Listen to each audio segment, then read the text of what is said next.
हज़ूर टीवी पे वो दिखा रहे थे कि जैसे गैर अहमदी नमाज़ पढ़ते हैं तो वो जब जैसे वो पढ़ते हैं वैसे हम पढ़ते हैं खुदा इसके कि वो हाँ लेकिन जैसे बाद में दुआएं लंबी लंबी करना शुरू करते हैं। लेकिन मुझे 2 सजदों के दरमियान वाली दुआ होती है वो नहीं पढ़ते, वो नहीं पढ़ते, कुछ नहीं। पढ़ते हैं कुछ नहीं पढ़ते, पढ़ते हैं सारे नहीं, एक सारे नहीं पढ़ते, मुख्तलिफ फ़िरक़ों के मुख्तलिफ हैं पढ़ते भी हैं। तो बाज़ हाथ नहीं बांधते, हाथ यूँ करके नीचे रखते हैं बल्कि अफ्रीका में जो मालिकी ज़्यादा हैं और इमाम मालिक के मानने वाले वो अज़ान भी दे रहे हैं, हमारे तो कान में डाल के अज़ान देते हैं ना।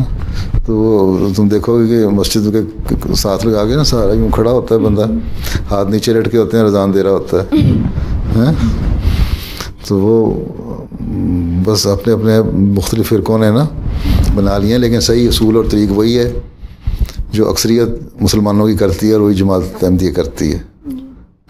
अक्सरियत पढ़ती है नमाज, दुआएं भी पढ़ती है।